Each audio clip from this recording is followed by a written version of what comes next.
Бүгінгі күнде режим повышенной готовности деген қарар қабыл етілген. Біздің Татарстанда енді ол 19 мартта қабыл етілді. 129 президент қарары негізінде. Шушы қарар негізінде біздің қалған коронавирусқа қарсы күреш қарарлары қабыл етілді. Шол енді министрлер кабинетінен шыққан қарарлар шушы ең бірінші шыққан президент қарарына негізделіп ішленеді. Бүгінгі күнде Россия Федерациясы административ құқық бұзуларының кодексі негізінде біздің 20.6.1 статьясы қабыл етілді. Бұл статья біздің 1 апрельден өз күшіне кірді.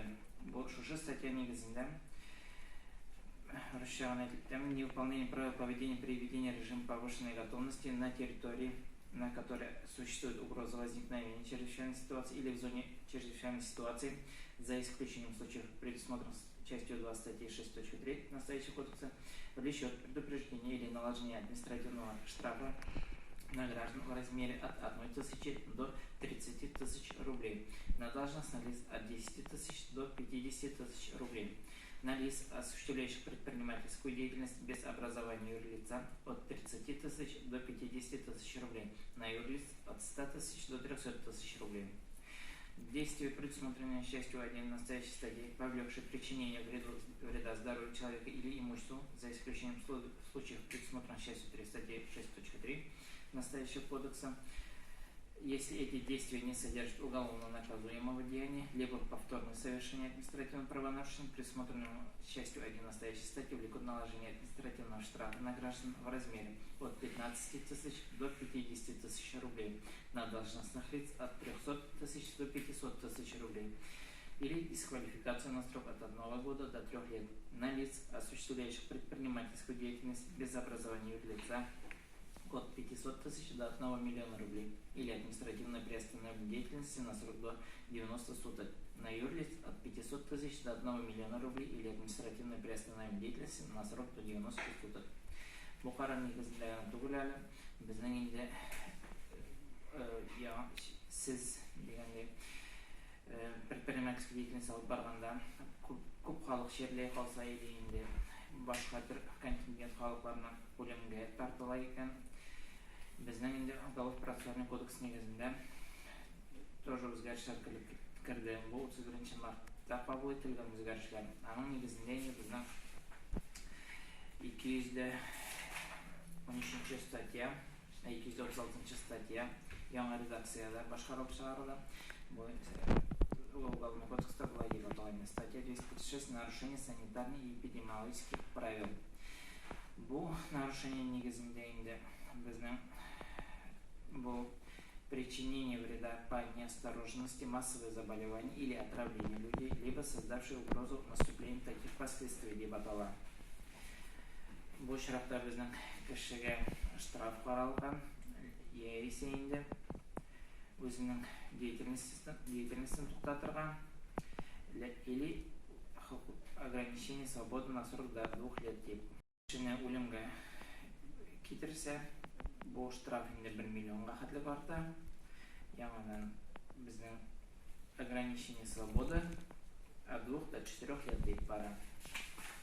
Шоңа көрейінде кересін келі халыққа законына түгіл деген континенттілер көп бетінде біздің законына, бүтін законда бүгінгі күнде тәртіпленіп, бір стадияға жетті дейсім келі. Әрбір кішіні коап негізінде, һәм уголовный кодекс негізінде жазаға тартырған мүмкін. Шоңа көре бұл коронавирус жоқ дейіп, қышқыр берген шырақтыларға да бір-екі сөз етіп кетесім келі. Біздің публичное распространение заведомо ложной информации об обстоятельствах, предоставляющих угрозу жизни и безопасности граждан деген статья белән уголовно-процессуальный кодекс тулыланды. Бұл статья 207-дә.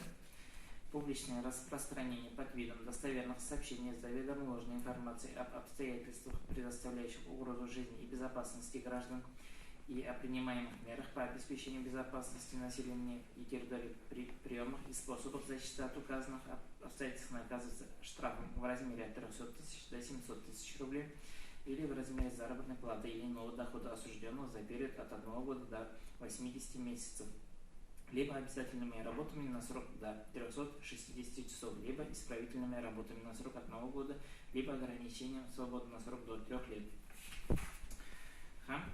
Тагын статья 207 белән тулыландырып китте. Бу публичное распространение заведомо ложной общественно значимой информации, повлекшей тяжкие последствия.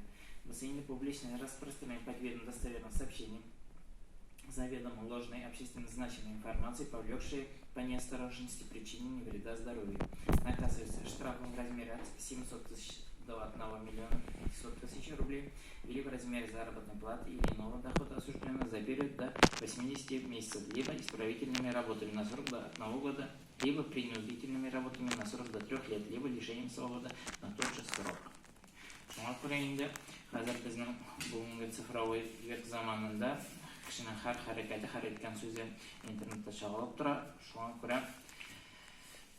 официаль источникларда бирелгән информациядән тыш ялган сүзләр сөйләп башка кешеләргә таратмасагыз. Тагын инде безнең 10 майда Татарстан Республикасы Министрлар Кабинеты карары белән таныштырып китәсе килә. 374-нче ансын кыскача гына әйтеп китәм инде. Бүгенге көндә бөтен интернет челтәрләрендә тулысынча бастырылып чыккан бу карар бар. Бу карар нигезендә безнең өстәлгән өлешләрен кыскача гына әйтеп китәм. Безнең инде 1 апрельдән таксида 2 пассажирдан күбрәк кеше утыртып бирергә ярамый. Одновременно бу инде 18 яшы тулмаган балалар бу исәпкә кермәй. 13 апрельдән мына функциональный центрлар үзенең эшләрен башлап җибәрә. Предварительный запись нигезендә бу инде безнең госуслуги или услуги РТ сайтында язылырга була монда. 14 апрельдән безнең гражданнарга безнең культовый зданияларына, помещенияларына һәм җирләргә дигәндә керергә ярамый. Бу инде культовый дигәндә безнең зиратлар керә, шул ук инде мәчетләр, религиозный зданиялар, религиозный обрядный зданиялар. Яңадан соң 12 майдан үз көченә керде инде булар. Вход и нахождение граждан в объектах розничной торговли, оказание услуг в транспортных средствах при осуществлении перевозок пассажиров и багажа, включая такси, а также нахождение граждан в общественных местах без использования средств индивидуальной защиты органов дыхания, военная маска, респираторлар. Шул ук 12 майдан үз көченә керде. Вход и нахождение граждан в объектах розничной торговли в транспортных средствах при осуществлении перевозок пассажиров и багажа, включая такси, без использования средств индивидуальной защиты рук. Перчатки. 12 майдан үз көченә керде. Нахождение граждан на детских игровых площадках, детских площадках, спортивных площадках, в том числе расположенных во дворах многоквартирных домов. Указанный запрет не распространяется на работников организаций, обслуживающих указанные объекты. 12 майдан үз көченә керде. Межмуниципальные перевозки пассажиров и багажа, за исключением перевозок пассажиров и багажа по маршрутам регулярных перевозок. Инде безнең шулай запрет тора межмуниципальные перевозки. 12 майдан үз көченә керде. Безнең инде бүгенге көнгә хәтлегә загыслар регистрация брак үткәрмиләре. 12 майдан инде үз көченә керде. Государственная регистрация заключения брака с общим количеством участников более 10 человек. То есть 10 кешедән артмаган бракларны, кунаклар булган бракларны регистрировать итәргә возможность бар. Тантаналы исәп шарахта инде. Тагын яңалык инде безнең бу карар нигезендә безнең налоговый режим инде бу предпринимательләргә карала. Организации индивидуальных предпринимателей, а также граждан, применяющих специальный налоговый режим, налог на профессиональный доход обеспечивать исполнение требований к организации их деятельности. Яңадан соң безнең инде бу 23 апрельдән үз көченә кергәне, ләкин моны күп кешегә җиткерелмәгәндер дип уйлыйм. до улучшения санитарно-эпидемиологической обстановки обеспечить самоизоляцию на дому в течение 14 календарных дней граждан, прибывших, вернувшихся с территории субъектов Российской Федерации. Бұл көптен кішілеріне яқын келе Яркей, Дүртелі, Нефтекамский облысының басшысы да уже башқа субъекттер Российской Федерация кірі. Шуңа енді шул шырақларда, шыққан шырақларда сіз урап қайтқа хабар берге тиешсіз. Хабар бермән шырақта енді ашықлана екен. Сіз шул көрші регионлардан қайтқаныңыз енді мұнда административ хокукка тартырға була. Енді шул субъекттан шерлеп қайтып башқа кішіні шерлеккен шырақта да уголовный ответственностьқа хәтле тартырға, жазаға тартырға була. Шул бүгінгі күнде енді біздің башқарма комитеті қарарда шығарылды. Біздің 12 май номер ПР 89 деп атала. Бұл біздің алдағы шыққан қарарны яңадан бастыру турында енді. Біздің 20 мартта ПР 59 постановление негізінде районда режим повышенной готовности кіргәне. Шул қарарны бүгінгі өзгерішлер білен яңадан бастырып шығарылды. Бұл қарарда біздің шулық республика қарарында көрсетілген ограничениялар қаралған. Шул халыққа команда енді өз-өзін сақлап, өз-өзін самоизоляция режимін сақлауны рекомендовать етіле енді. Бұл обязательство деп қаралмаса да енді без надобности тышқа орамға шығып, үйріп енді шер юқтырып үйрмәске тәқдим етілі. Шулай енді сату ноқталары бойынша біздің 400 квадрат метрден кем болған сату ноқталарын ішлетірге деген қарарға қаралып кете.